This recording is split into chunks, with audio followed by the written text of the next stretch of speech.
Welcome back to a Monday morning. I want to start the day by saying I'm off to work, but my i3S is over here. I haven't put the i3S on the channel for a while. There's a very good reason for that. I am actually going to sort it out, I promise, but first things first. Now, I'm no mechanic, ladies and gentlemen, but I think there might be an issue with that. It's got a puncture, so I'm going to fix it at some point. However, that will have to be done when I get home. I'm going to go and jump in my Golf, which segues me on nicely. Oh, and also, hello you. Right then, walk with me whilst I go and get the Golf. I'm going to change hands here. Vincero are back. They are back with a new model. This is called the Altitude. I'm going to show you some nicer shots of it right now, but it's Vincero's take on the pilot's watch. It's actually very, very cool. It's got a 43mm dial, a Citizen Quartz Myota movement. It's got sapphire coated, scratch resistant glass, a 22mm Cordura strap, and it's all in all very, very cool. I'm wearing it to work today. It's on my wrist right here. And I'm gonna go and find my Golf because today is actually an emotional day. I've been smirking quite a lot, making jokes about my electric car with a puncture. However, it's actually quite an emotional day. So to cheer you all up and cheer myself up, there is a discount code below with Vincero. I'm not gonna tell you what that discount is. It's gonna be a surprise. Get down below anyway, get in the comments. So get in the description. The link is there right now as an exclusive discount for you guys only. It's not gonna last forever. So get in the pot, get involved, and let's get on with the video.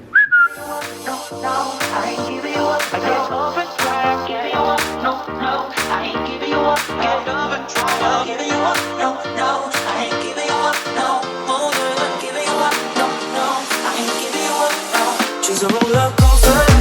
Oh, she's so flame. I'm burning up inside, but I can feel no pain. I won't try to stop her. She can't be tamed.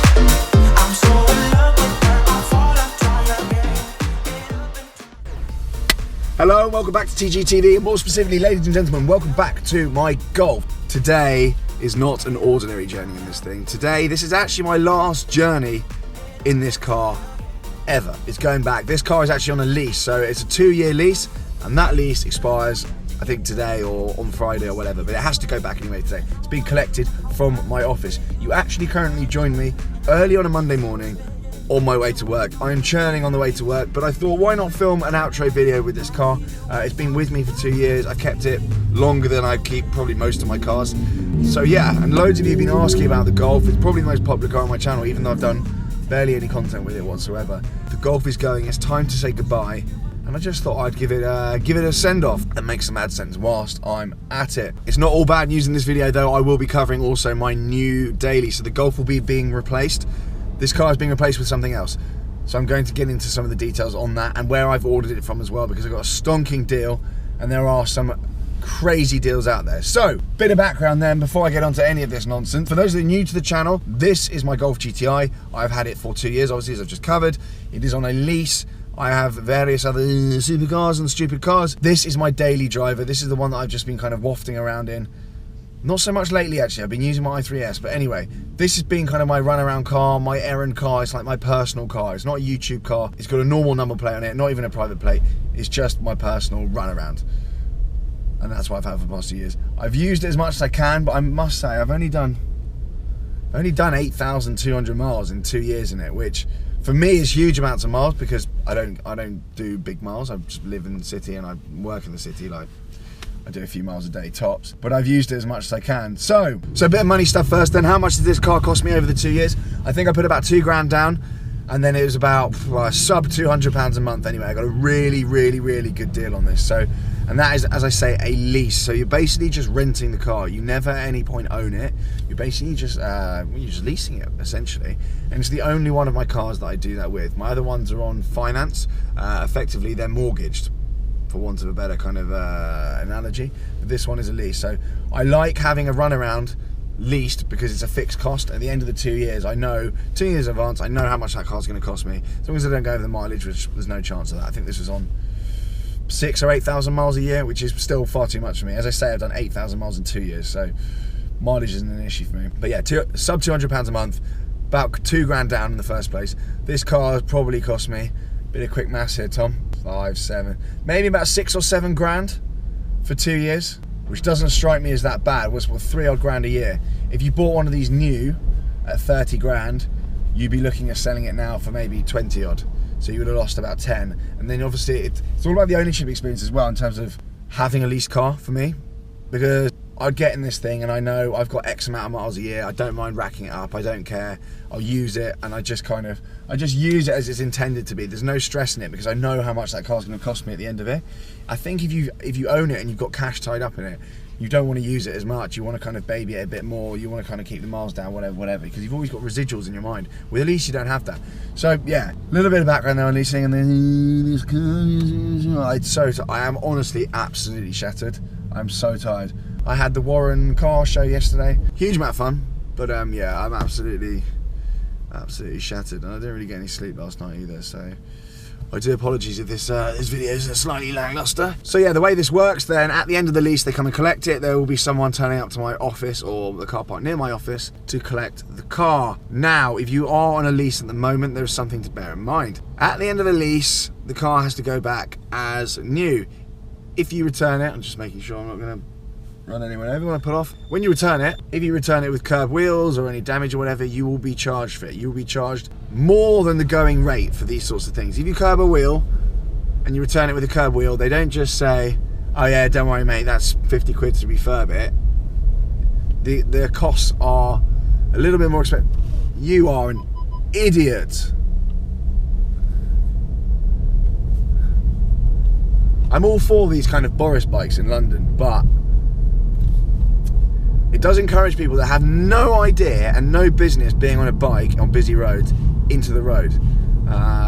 Exhibit A just then, someone just like literally tried to cycle basically under my wheels. Just be very careful. You have got a lease car. When you give it back, make sure you return it without any damage. They won't just sort of shrug their shoulders and leave it. You will just get a very unpleasant bill a few weeks after giving the car back. They do put them through BCA auction 9 times out of 10 afterwards, but you will be faced with an aggressive bill. I think they say the average person pays about 600 and something quid when they give back a lease car. It is worth spending the time just making the car nice again before you give it back, because you can get the work cheaper.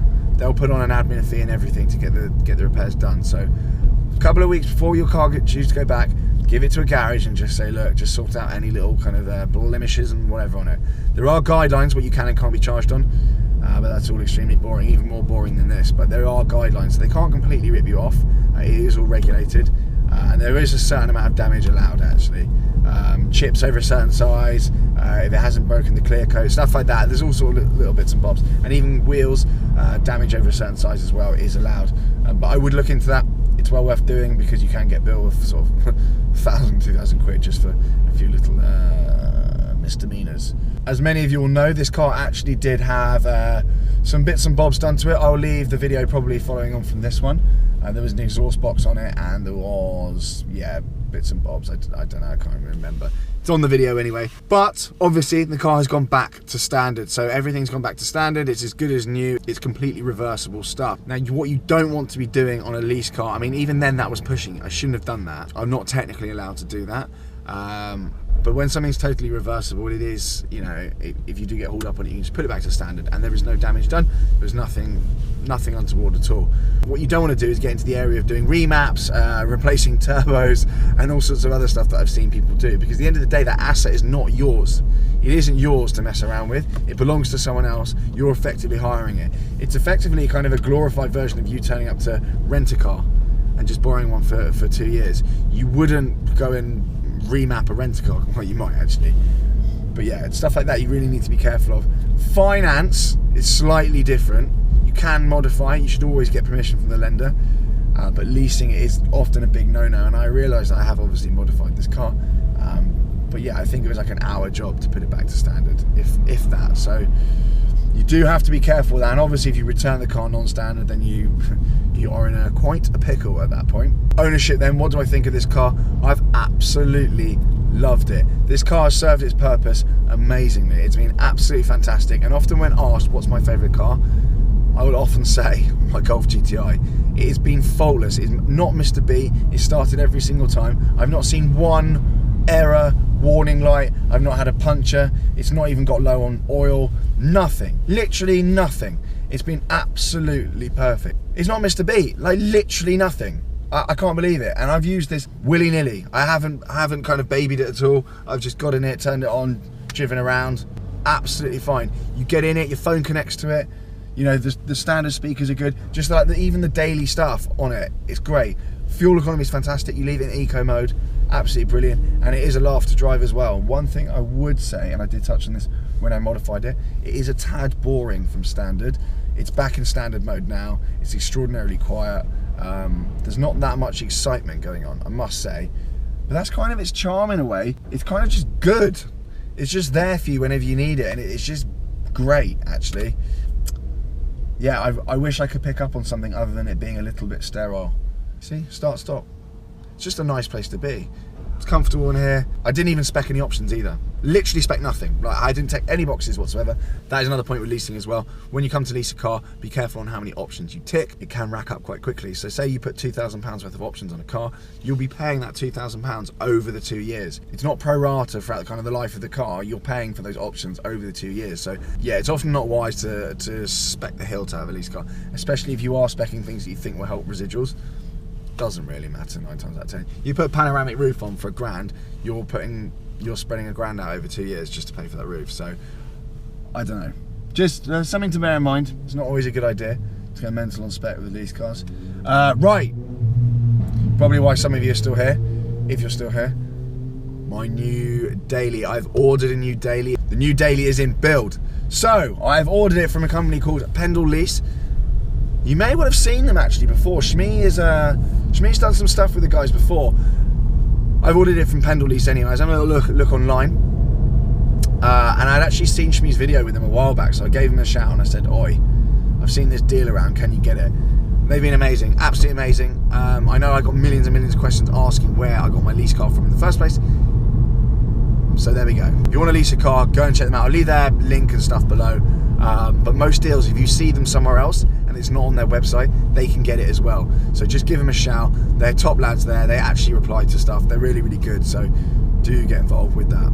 So clues then on the new car. I've actually dropped a hint in my Defender video what the car is going to be. It is not going to be a hatchback. It's not going to be a hot hatch. It's not a coupe. It's just a very usable, nice car. I'm interested to see how it drives because it's a little bit different, but I'm excited. So that is coming very, very soon.